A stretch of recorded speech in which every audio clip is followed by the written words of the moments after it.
लोग छोटी फैक्ट्री लगाना चाहते हैं, छोटे व्यापार, छोटे कुटीर उद्योग, कृषि आधारित उद्योग। और उसी तर्ज पर जो बीजेपी का मैनिफेस्टो आया है, संकल्प पत्र, मुझे खुशी हुई।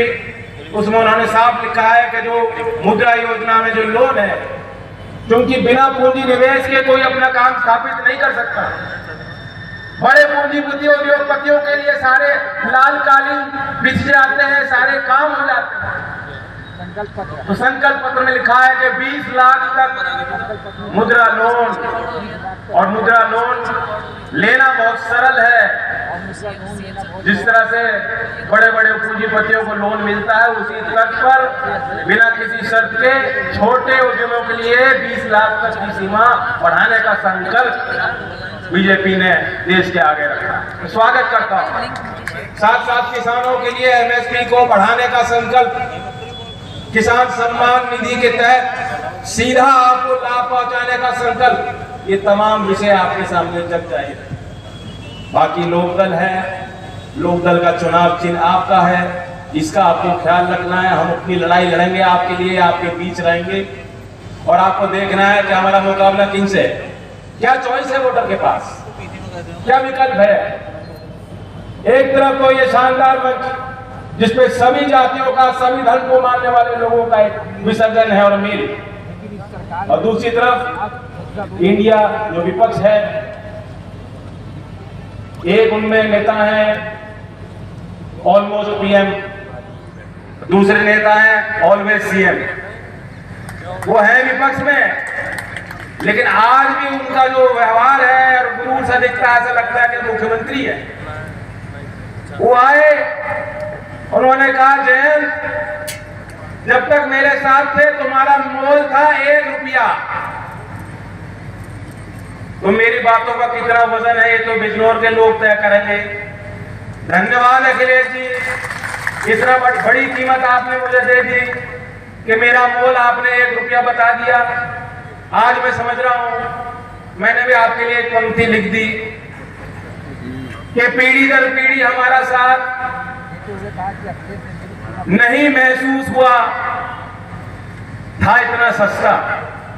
पीढ़ी दर पीढ़ी हमारा साथ नहीं महसूस हुआ था इतना है सस्ता। कोई बात नहीं, फिर मिलेंगे कर्तव्य पथ पर। आपने बोला 2.5 चाल जो होती है शतरंज की, 2.5 चाल, कोई बात नहीं, फिर मिलेंगे कर्तव्य पथ पर। शतरंज के 2.5 चाल से देंगे आपको शिकस्त।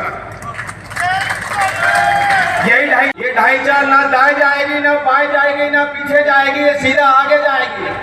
ये आपको तय करना है कि मैं पलटा हूँ या पटक रहा हूँ, पलटा हूँ या पटक रहा हूँ आपको। अखिलेश जी, ये फैसला भी बिजनौर की जनता करने वाली है। तो हमारे चंदन मुस्कुरा रहे हैं, इनकी मुस्कुराहट देख के अच्छा लगता है। नौजवान है, बिजनौर को एक ऊर्जावान नेता की जरूरत है। उसका प्रभाव आने वाले चरणों पर भी पड़ेगा।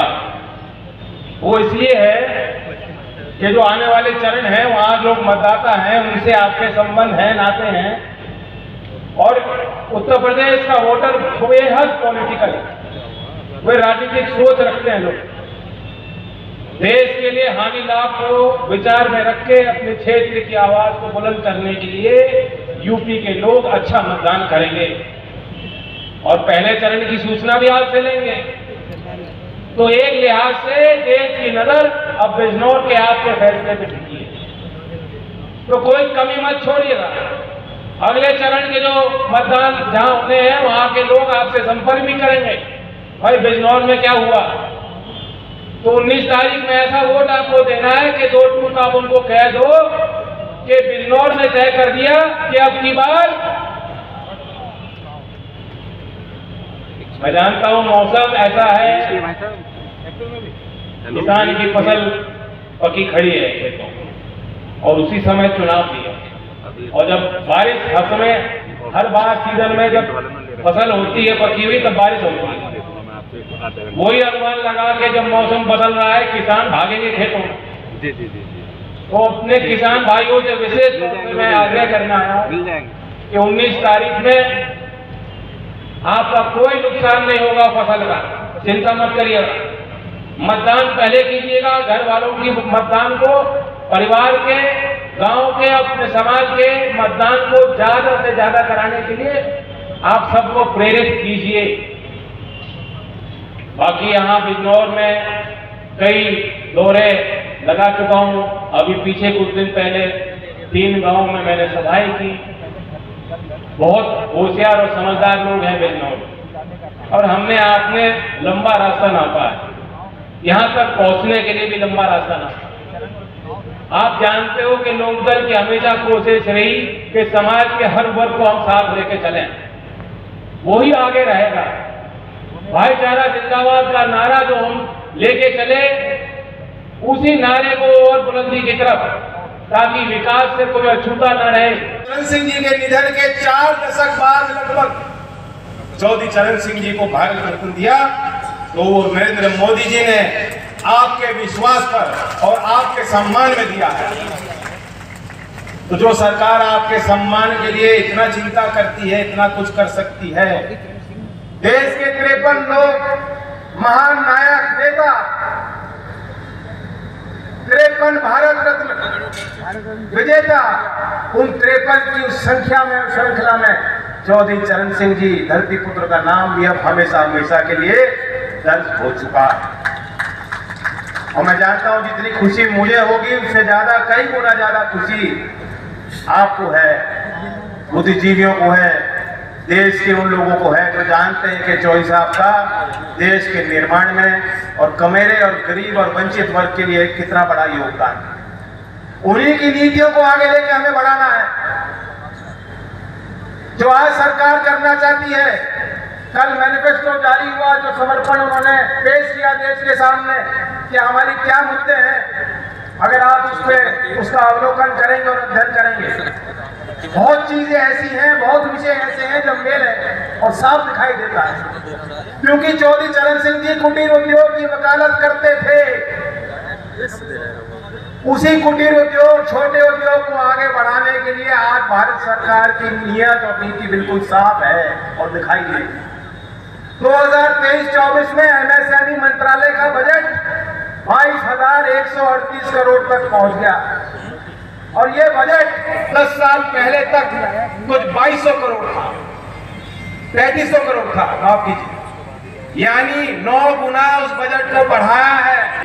ये पुराना हमारी छोरी है, इसके मैं इसलिए स्पेशल आया आप लोगों के बीच में, इस बात का ध्यान कर लियो। मेरा आप लोगों से आग्रह है, हमारी बिटिया इनके यहाँ है, भाइयों एक एक वोट चंदन जी को जाए, एक भी वोट बाहर नहीं जानी चाहिए। अगर कोई भाई हमारा इधर उधर है तो भाइयों उसको बोल करके एक वोट चंदन जी को नलके के बटन दबा करके इनको सबसे ज्यादा बहुमत से यहाँ जिता करके नरेंद्र मोदी जी के पास भेजना है। नरेंद्र मोदी जी ने संकल्प लिया है कि जो किसान सम्मान निधि है भाइयों वो भी लोगों तक जाएगी, उसको भी पहुंचाने का हम काम करेंगे। भाइयों इस गुंडागर्दी को इसको उभरने नहीं देंगे, नहीं तो ये अखिलेश यादव और ये देखते रहते हैं कब मराठा लगे और कब हम उस गुंडागर्दी को जन्म देने का काम करें। परंतु अब देश के अंदर मोदी है और उत्तर प्रदेश के अंदर योगी है, भाइयों गुंडागर्दी का नाम निशान नहीं है। और मैं आपसे आग्रह करूंगा, ऐसे लोगों से बचना चाहिए, ऐसे लोगों से प्रदेश को भी बचाना चाहिए, और एकजुट होकर के एक वोट आप चंदन चौहान जी को दे दीजिए। नरेंद्र मोदी जी इस भारत को 2047 तक विकसित भारत बनाने का काम, ये गारंटी अगर किसी की है तो ये नरेंद्र मोदी की गारंटी है। उसको दबा करके चंदन चौहान जी को भारी बहुमत से जिताने का काम करें। आप सबका मैं बहुत बहुत धन्यवाद और स्वागत मैं आप लोगों का करता हूं। आप सबका बहुत बहुत धन्यवाद, इतनी संख्या के अंदर आए। भारत माता के वंदे वंदे। नरेंद्र मोदी अब की बार फिर एक बार बहुत बहुत धन्यवाद।